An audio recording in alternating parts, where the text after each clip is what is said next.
Anybody else where we start on second? Go ahead.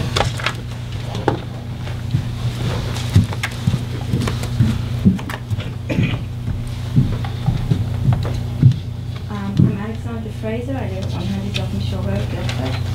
I have 3 children in the school system. I have a middle schooler and I have 2 twin daughters who are in the elementary school. Can't hear her back here. Could you speak up, please? Okay, Can you pull that? Can you pull the whole thing will move towards you if you give it a yank. There we go. Sorry. I think everybody's up here discussing all these articles and what they're kind of losing the bigger picture, which is the kids. And ultimately, no one actually mentions the kids.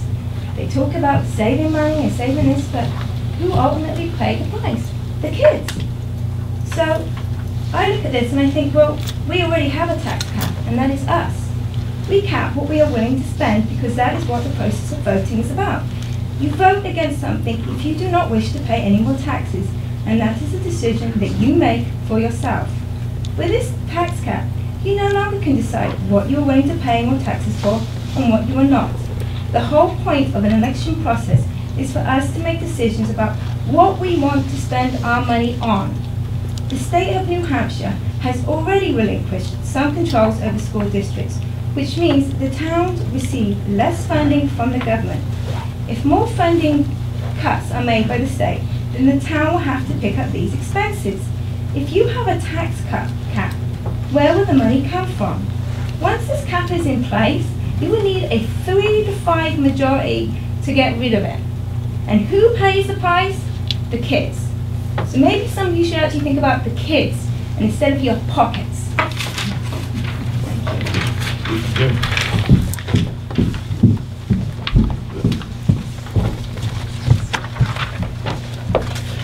Anybody else on first go around?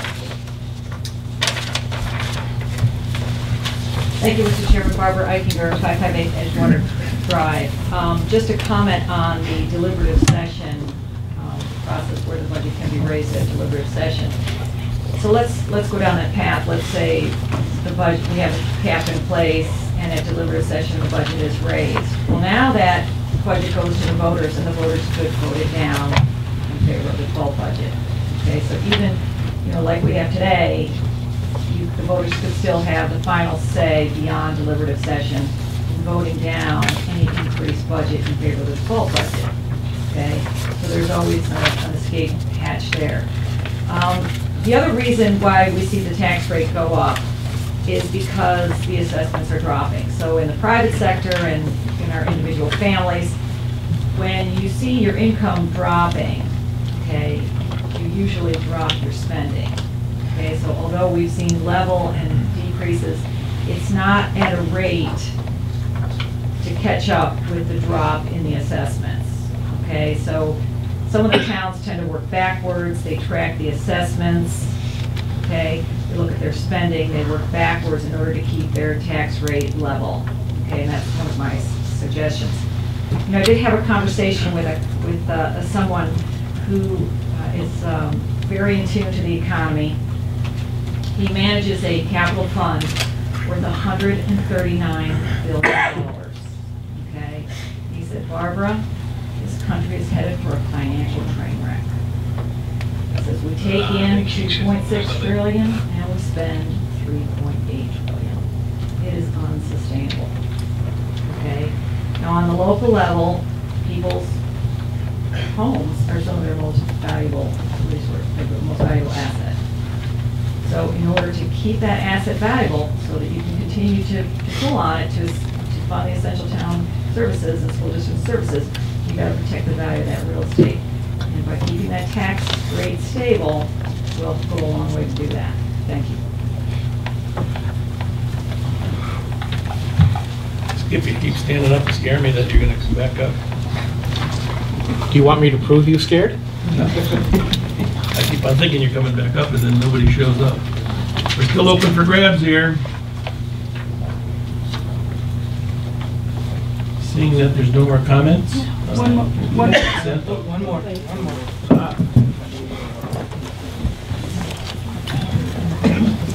More than merry.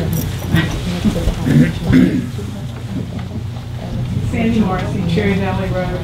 I'm speaking against all 6 petition articles. Number one, I think just because we can now have a tax cap does not mean that we should. And I think as to the other 2 articles, we need to let the people who we have elected to do their job.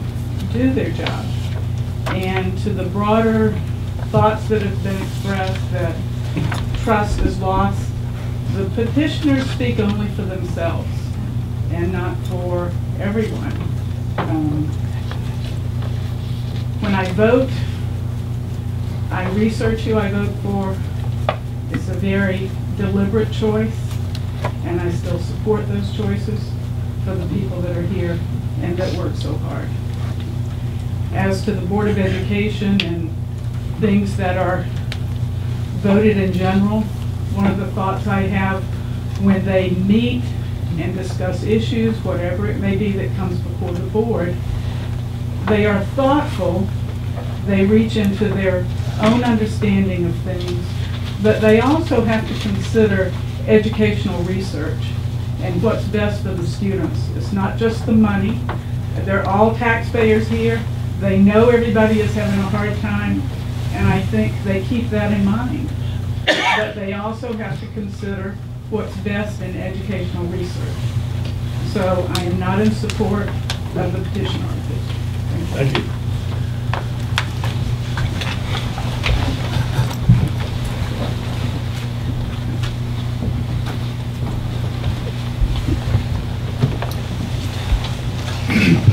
Excuse me, Dave Horvath, 28 Timberlane, Guilford. I need to ask a question first, John, and I apologize. I got here a little late, so I didn't hear all the ground rules. Is there any feedback, or is this just a listening session from Only the by board? choice of the board members. Okay, thank you. I've listened to various speakers up here tonight, and I think we're all members of Guilford, and I think and wish and hope that would see more people get involved in the process. But I do have some comments to some of the previous speakers that were here. One, I would say, trust in elected officials. I still like Ronald Reagan's words, trust but verify. The RSAs of this state do give us an opportunity, and I'm an elected official, so in terms of I'm a member of the Budget Committee. So I point that out from this point of view, trust but verify. And the RSAs of this state allow either the elected body, school board, town, or their agents, meaning Mr. Isabel, Mr. Ruggles, hardworking people, excellent people, very cooperative people when I need to get information. But back to trust and verify. Because the RSA, as we've seen some of the things that have happened via votes in this town, I think that's why some of these issues are on the table, some of these issues are on the ballot, why people are asking questions. On the trust side, as who was it? I think it was Mr. Murphy asked the question about the kindergarten tonight, or stated about the kindergarten. We had a situation several years ago. The school board put on the ballot, do we have an all-day kindergarten? The people of this town said no. We didn't want to fund it. Last night at the candidate session, several speakers, Sue, Kurt, Doug, all spoke to the issue. Well, good arguments. Studies say certain things, certain results. Locally, within our town, certain cost result, money saved. That's today. But let's look at the dichotomy of the situation. We have a situation where people said no. An elected body said, we're going to do it anyways. Now, because they didn't have the trust in the voters, they only did what they wanted to do. That's why questions come before the town, the committee. Why do we have these issues? Because the vote was out there. Now we have this situation. We voted once, said no. The board now has it on there. How do we get rid of it? If tomorrow, or not tomorrow, next year, the year after, there's not enough kids, doesn't warrant, cost isn't there, is the board going to arbitrarily say, well, we don't need all-day kindergarten. Or perhaps maybe they'll take a different direction. Maybe they'll say, well, down in Massachusetts, we have all-day daycare for preschool kids, and studies show this is good. By elective fiat, we're going to do this. Is that what we want? The town people have spoken on many issues. I could bring up football, I could bring up many other things. There are other issues before the table. And I ask the question, you know, maybe the budget committee will have to do a lot of hard work. Maybe we'll have to work with Scott, with Jeff.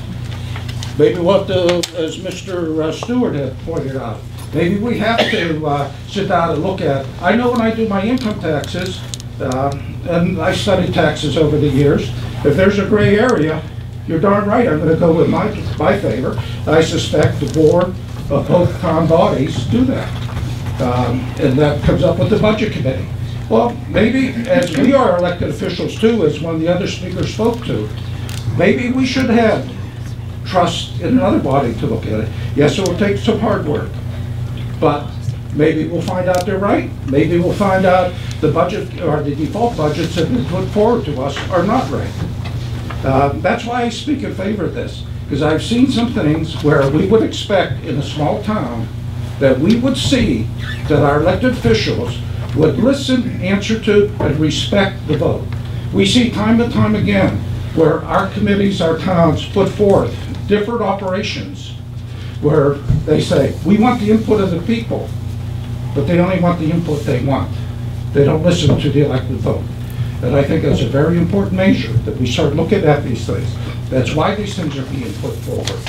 And when we talk in terms of today, private sector, public sector, recent years in particular, public sector continues to get raises, no caps put on what those positions are in this particular town. Benefits, highly benefited, whether they be union or non-union officials. And nobody's taken a real hard look. We see some dibbling around the edges, but we don't see a hard look at what's really going on. The people of Newfound took some drastic action this year, which I'm sure everybody here is well aware of. And last night there was some other discussion. What if, and maybe some other people had heard this before, but what if Governor's Island decides and finds a way legislatively to form their own district, and their tax base is not here? By default, we're already in that situation where Newfound finds themselves in. I think we have to take a hard look, people, at where we're at, what we're doing, and how we're affecting the townspeople. And as I say, back to the public sector. While the public sector has continued to get raises, private sector, and that gap has changed. Once upon a time, people worked in the public sector because they got good benefits, recognized the pay wasn't so great, but there were some other things that compensated for it. Now they're highly compensated, more compensated with equivalent private sector jobs, and we need to change that. And if you guys, as our elected officials, don't change it, that's why you see the actions that are coming before you. Now, I ask again, back to the kindergarten issue. How do we change that now? How would that change? I hope somebody could respond. We had an election that said, no, don't do it. Now we got a board that says by elective fiat or executive fiat, they're going to do it. How does that change now? And why are they right? Why do they defy the will of the people of this town? And thank you very much. Thank you.